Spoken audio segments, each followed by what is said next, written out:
All right, we'll call the meeting to order. Al, you want to lead us in the pledge of allegiance? I pledge allegiance to the flag of the United States of America and to the republic for which it stands, one nation, under God, indivisible, with liberty and justice for all.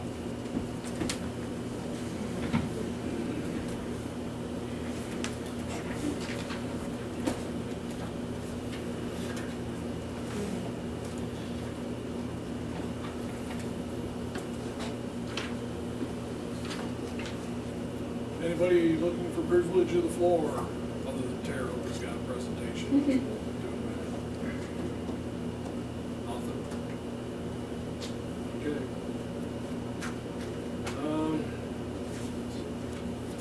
Everybody had a chance to look at the minutes from last month? Is there a motion to approve? Make the motion to approve minutes of July 11th. Is there a second? Second. All in favor? Aye. Carried.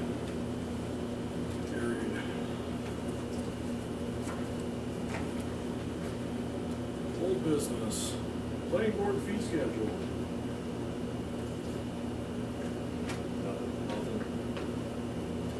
Should I thought about it, I saw Dave waiting yesterday, Just wait for Earl to weigh in on that too, and Dale. So, They're approved, they're aware of it. so do we have a schedule that we've done, pricing and everything, and given it to them to review, or what are we actually, I guess my question is, what are we actually waiting for? You know, I mean, all we're gonna do is update the prices we charge for what we do. And also we're and add gonna, some categories. yeah, and then we were going to change, Billing for the billing for public the notice. public notices. Yeah. And so, I guess my question is, I don't know what we're waiting for those people to do if we haven't put it together yet, to present it to them. I mean, in the past, basically the town board does it and tells the planning board this is what it is now. So we don't really ask, we're not really looking for anything from the planning. So I'm just wondering why we don't just get those numbers that they use now and review them and come up with a new schedule, and then we can approve them. I think that's what the process is, The problem is, it hasn't been updated forever. I know, but I think if I mean, we, it's the same one that they were using when I got hired in '92. okay, but how about if we took the villages or somebody else's and review what they do and say, okay, this is what we should be charging now, and then just do that, make the changes. I thought we could get some input from a couple of these people. Well, it looks like, I mean, Where we've they been work in other areas. working on this since the beginning of the year, and I don't think we're gonna get any input from anybody, so my feeling is we should just move on. Okay. That's what I think. Well, I can get the information from the village, actually have it in my car right now, but as far as fee schedules, I think that the village fees are relatively low also. But that's my own personal opinion. Yeah, I mean, maybe we could get the information even from another town, adjoining town, or, you know, or look at what we think they should be, and then enact them, or at least have a discussion about whether we think they're too high or too low, or what, so we can get that done. That's what I Why don't you throw the ones from the village in everybody's box, and the next meeting we'll. I can do that. I can do that. Around the fee schedule. Yep. Like I said, I do believe that the village is low also. The amount of work that has to go into with the clerks and the board. Is the fee schedule that we have right now, I mean, I still have stuff from when I was on the planning board, and I don't recall whether that was in the code book. If that fee schedule's included in there, or does Dave have that? Because that's another thing, maybe Dave could get all of us a copy of our schedules that we have now. You were on the planning board last. Do you remember seeing that? No. Okay, so I'm thinking if we could get a copy in everybody's. Yeah. Yeah, that'd be cool, and then we'll have that, and I then a think there copy was of. only three of them, I think it was the site plan. It may even be online, I can check on the website, I'm not too sure. I think that's what was on And then I think reversing how this advertising. The advertising is definitely have to change. Yeah, There's and no I think way that's that something we can do. taxpayers should have to pay for somebody else's business. Yeah, I think that's something we can do relatively quickly. We'll have that done. Alrighty, you plan on coming up with something next meeting? Especially Rental regulations. Where's it? We need to sit down with Dave, where's it, finalize it.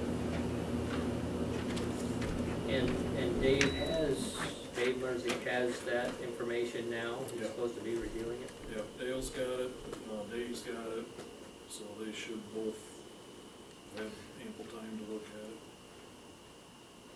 So, Okay. do we wanna set up a meeting with Dave before a regular board meeting, or? Well, with that one, we're gonna have to have a public hearing, correct?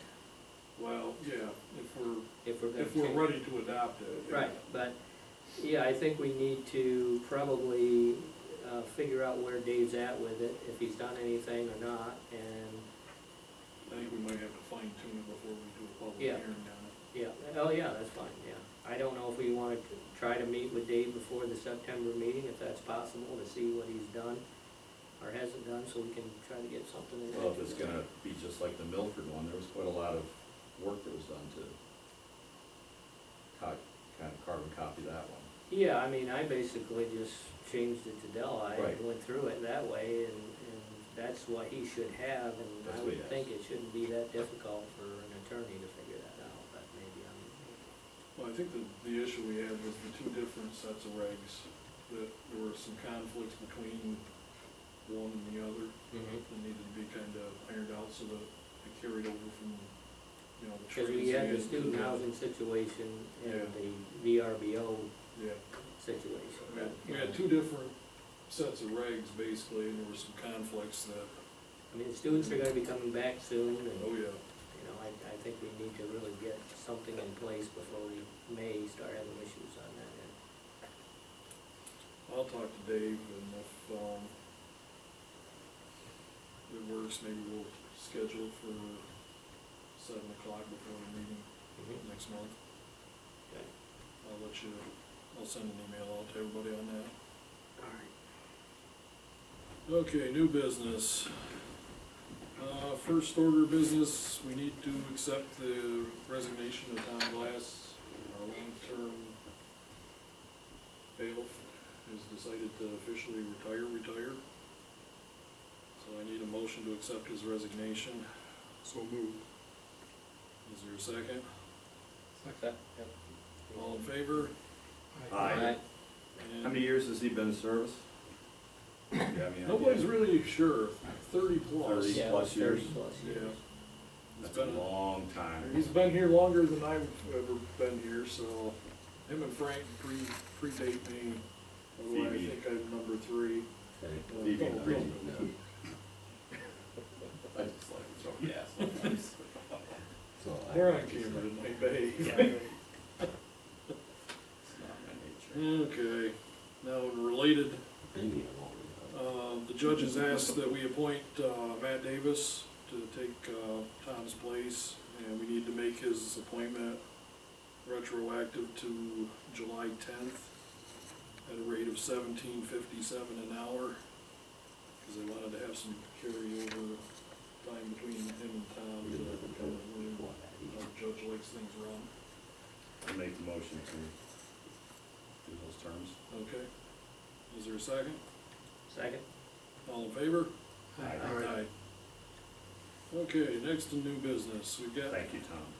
yeah, definitely put it in the minutes that we wanna thank Tom for all his years. I don't know if he hardly ever missed a day, but Not very many. he will be missed. But I did talk to him, and he's not going anywhere, so he'll be around. And a related thank you, we need to thank Jeremy Fitch for watching the bounce house for us at the last fair on the square. Mhm. The mayor neglected to tell me that if the town paid for it, we were supposed to monitor it. And I said I had babysat enough at the county that week, and I wasn't gonna do it. That actually was the first time that came up, because we've been doing that for a while. but That's what I thought. Yeah. I've done that before in the monitor, it's horrifying. Yeah. It's like the worst thing you could ever. Well, you're not consider. supposed to be in the bounce house with them. The last place you wanna be. Yeah, Ugh. that's not the way I wanted to finish my week. Yeah. That was not good. But thanks to Jeremy, he did Yeah. cover for us. All right, next up, Tara from the Cornell Cooperative Extension's got I'm sorry, a I'm gonna have to turn this presentation on. on It's gonna be energy quiet. agreements. I don't wanna blast you right in the face with it. Okay. No, that's okay. You wouldn't have known it was closed, so. That should, thank you very much. So, thanks for having me. I appreciate you taking some time to listen to my presentation about clean energy communities. I just started an extension in June, so this is a new kind of direction that the extension's going in with the energy programs, particularly SEDA-funded programs, and kind of the opportunities that they're bringing to the county. So what is the Clean Energy Communities Program? Actually, I'm gonna pass these out real quick to you guys so you can follow along with me. Because there's a lot of words. Let me see this. And there's some more here if anyone else wants one. So this is a grant program that was started with by NYSERDA last year to encourage communities to implement clean energy actions, with the reward of some large grant funding, unmatched grant funding, to help do some upgrades for towns. It's for counties, cities, towns, and villages, so any of those in New York State is eligible. This is a map of all the clean energy communities that are currently in the state right now. So every region has its own coordinator. I'm working on Delaware and Shenango counties. You can see that there's, a whole disbursement, but there isn't any yet in Delaware or Shenango because I just started. So we haven't had anyone here really pushing the program, which is critical because it's not a program that's easy to do for a municipality by themselves unless you're a large city with a large planning department. So that's kind of where I come in to help with the program, and it's funded by NYSERDA. There are a few in the area in Delaware County that have started the process yet, but they haven't actually achieved any of the action items. So I've been kind of making the rounds and helping out some of them already. This is just me. I'm an extension, and that's my colleague Terry over in Tompkins County. So why CEC? Basically, it's an opportunity for additional funding. Technical assistance is available. You can be recognized as leaders in clean energy.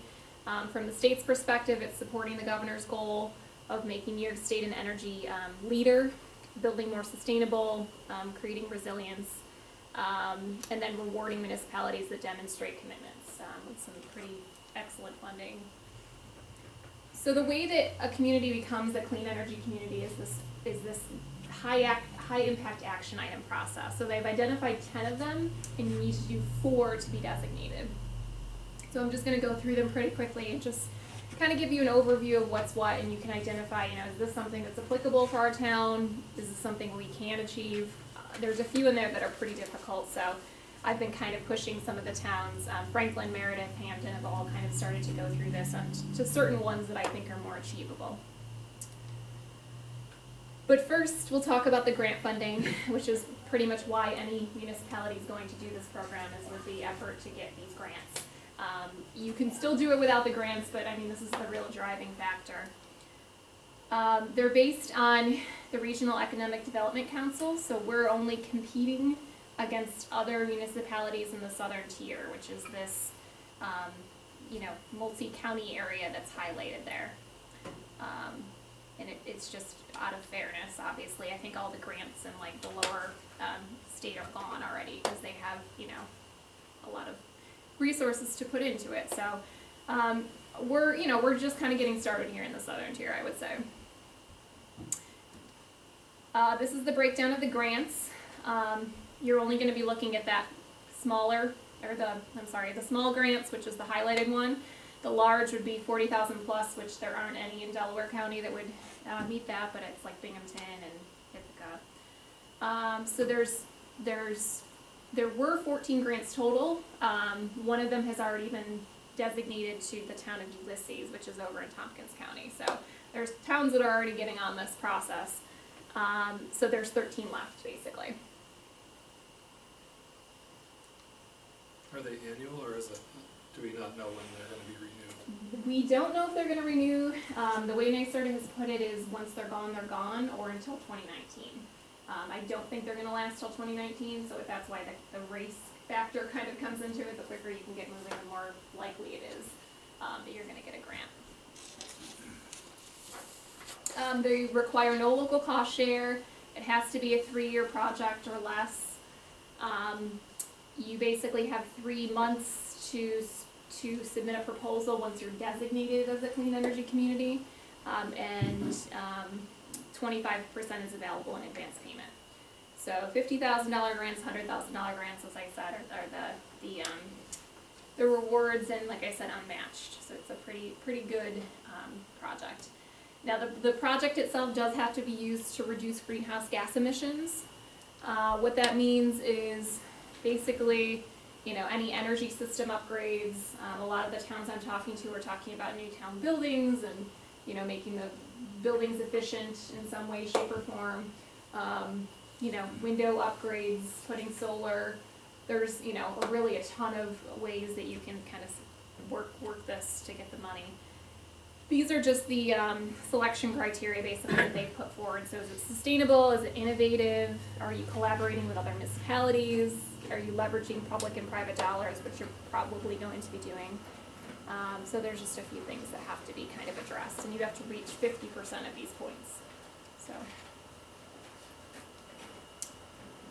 So these are the high impact action items. This is just an overview of all of the 10 items basically. And I think I've kind of ranked them from easiest to most difficult, so we'll start with the easy ones first. Benchmarking is basically the easiest of them all. This is basically just any building that the town owns that's 1,000 square feet or larger, you need to create an EPA portfolio manager for, which is just this really awesome online tool that you put your bills into. And pass a resolution for the town saying that that's something you're going to do going forward, basically.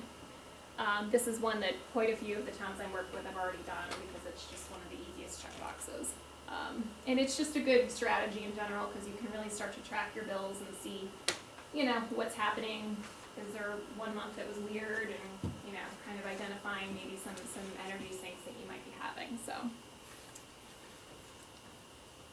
And you'll see here on each of these, I've kind of identified the red thing, or the green, which is things that I'd be helping you with, and then the red is just a few things that we would need from the town. So a lot of this is driven by me if you want it to be, or I can help as little or as much as you want, or or as least as you want to. Unified solar permits, and also a really easy one. Basically this is, the state has basically released a new unified solar permit as of 2016. They're encouraging every town to adopt as a way to start to help, businesses, small businesses and homeowners implement solar. It's a pretty straightforward permit application. The code enforcement officer would be adopting this. You would just have to pass the resolution saying that this is something you're going to use going forward. And quite a few of the code enforcement officers in the area kind of share regions, so a lot of them would be familiar with this if there's other towns that are doing this, which they are. Energy code enforcement officer training is another one. That's the code enforcement officer. This is just basically a free training for them that somebody comes to the area actually and just kind of gives them the overview of the latest in the energy code. So, like I said, it's a free training. They come to you. So this is a pretty easy checkbox. And like I said, again, if there's one sharing multiple towns, and if they do it for one, if they're already doing it for another town, I'm not sure who your code enforcement officer is, then they'll be doing it for you. Clean fleets, basically this is just a way to start to encourage, EV charging stations in cars. You can either install an EV charging station or put one alternative fuel vehicle into the government fleet. Most people, I would say, are probably going with the EV charging station because the car is a bit more of a cost, obviously. And I think Delhi already has a charging station, which unfortunately doesn't count, but it's one of those things that it's a pretty inexpensive thing to put in place. And a lot of people ask, why would I put an EV charging station in? Like, who's using this? You know, how many people actually have electric vehicles? But a lot of it ends up just being kind of a tourist thing, you know, to get people to stop in your town and be able to charge up if they do have them, which they are growing. LED streetlights. This is basically adopting, you'll see on the left there, the old Cobra style lights to the newer LED lights. The newer LED lights have an 80% reduction in energy savings, so it's kind of a no-brainer. There's a small investment to do the upgrades, but it pays for itself pretty quickly. And then, you know, there's some, you know, issues with safety and things like that, they say, with some of the old ones. So that kind of tends to be the argument that people make for LEDs as well, as they're brighter, and especially for downtown areas, it kind of makes it a little, you know, lighter and brighter. And I'm not sure how many the town owns, so that's something that's important, that you have to have at least 10 for the town. And they can't be the villages, they have to be the towns. Solarize. This is basically a campaign that would be undertaken by this group that actually does this Solarize campaign, basically to educate residents about solar options, solar rebates, putting solar on their houses and small businesses. The town doesn't really have to do much except for say that we approve this campaign, and then in the end there has to be at least 10 new residences that install solar.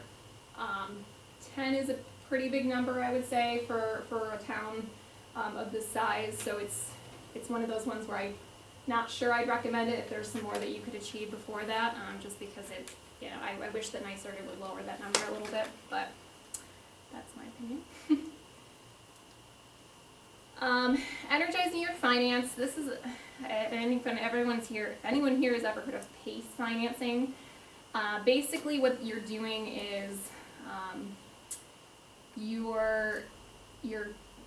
you're working with this group called Energize New York Finance to allow kind of some incentives for energy upgrades. So window upgrades, solar upgrades, basically anything that you can think of as energy, you know, good energy. And they basically, what they do is they charge your bill, or they figure out what it is, and then you're putting it on the taxes. So the town has to sign up. The only people that pay for that tax are people that have implemented the projects. The projects aren't based on their credit, but they're basically their ability that they paid taxes in the past. Financing transfers automatically to the new owner if the property is sold. So it's kind of just some really good ways to incentivize small businesses and owners to think about investing in these technologies. This is just a map of some of the Energize New York communities. One of the newest ones in the region, Broome County, just did it.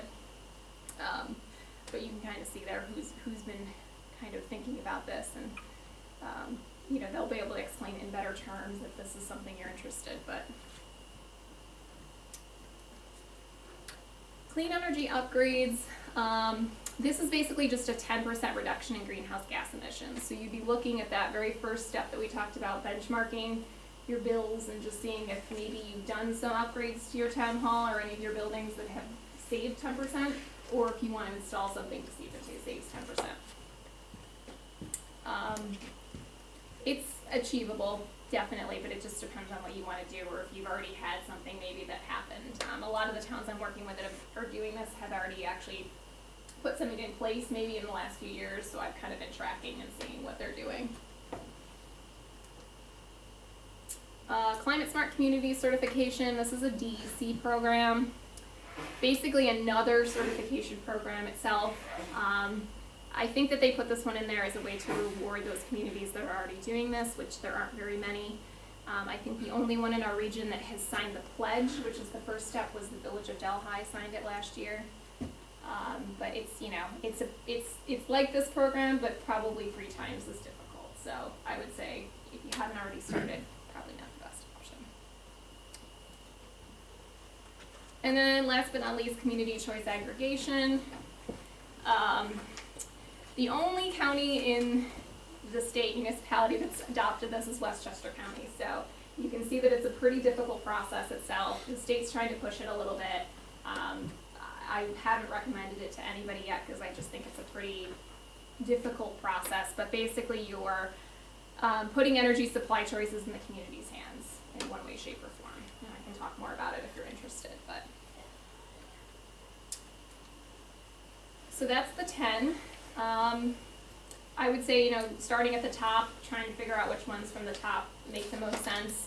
Some of them are so easy, some of them just take a little bit of work, but like I said, it's what I'm there for as well.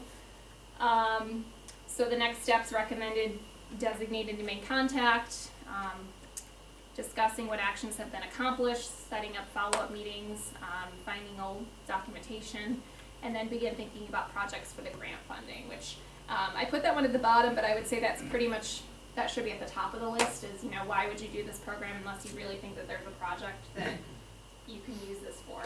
I think if anyone thinks hard enough, they can find something they can use $50,000 for, but I would say don't just make it to do it.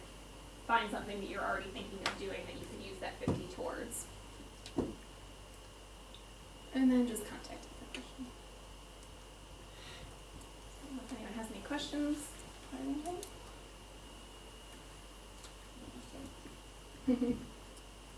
That's interesting, thank you for presenting Yeah, to us. yeah. And I understand what you're saying, that the grant is the reason to do it, but I think that the reason to do it is to be good. Mhm. Yeah, and that's, regardless of the grants and their availability, which, like I said, there's still plenty available, so, if the town was to start now, I would say that getting those $50,000 grants would be, certainly achievable. If you're gonna start next year, probably not so much. And it's something that I can, just get started with if anyone's interested, or if I don't know how, with other towns, what's happened is they've kind of just passed the first resolution and we've started from there, but, it will take some kind of planning to kind of get that going, so. Well, we've talked about the unified solar permit before, Mhm. when it first came out. And you said they have a new, better version now. They do. They have it in 2015. It got a lot of flack, and rightfully so, because it was not very good. So last year they came out with an even better one, and this one is actually very well done, very well organized. Quite a few of the towns have passed this just because it's just a simple solution to basically help people get solar on their properties if they want it. So. And you said we need 4 of the high impact action items Yep. to qualify for the grant. Right, 4 of the 10 basically. So. The lights that we replaced under the program with NICEAG, Mhm. if we can document in the bills Yep. that were saved, Yep. we So. can use that. Yep, so I'm working with Meredith right now because they have a similar, they use that same grant to do that, and I think they did save the 10%. I haven't quite confirmed it yet. I'm trying to work with NYSERDA to make sure, but based on their energy use, they did save it over those couple years, that 10% needed. So it's certainly a possibility as well for your town if we wanted to start tracking the energy bills, which is pretty easy. I think it took me maybe 6 hours or so to put the bills in, and those were all the bills from the last 4 years that they had. So, like I said, also something I'm happy to do, because it's not something I can imagine that everyone has a lot of time to do. So that one that Mark just referenced, Mhm. which one does it fit under for the high impact item? That one is clean energy upgrades, which is the 10%. I think it's one of the lighter ones. Yep, that one there. So. Okay. And it wouldn't fit under the LED streetlights It wouldn't. The LED streetlights actually have to be streetlight. on the street? Yeah, actual streetlight upgrades. Yeah. So, Do we have streetlights? Nope. No? that one would be like, well, We're not gonna make any headway on that one, so. so yeah. Okay, well, I'm Encouraged. I'll say something about streetlights on Bell Hill. What's that? Maybe we can put them around the Legion. I don't know the streets. Is there any potential for the village and the town to do it together, like apply for a grant jointly? If there's any of those action items that overlap, I'm not sure if there would be. The only one I could think of would be the, maybe the streetlights, but you don't use the consumer enforcement, or do you? We don't, You don't, okay. but we have, I mean, like, we're in the business of sharing services, so Okay. sometimes we use their buildings. Okay. and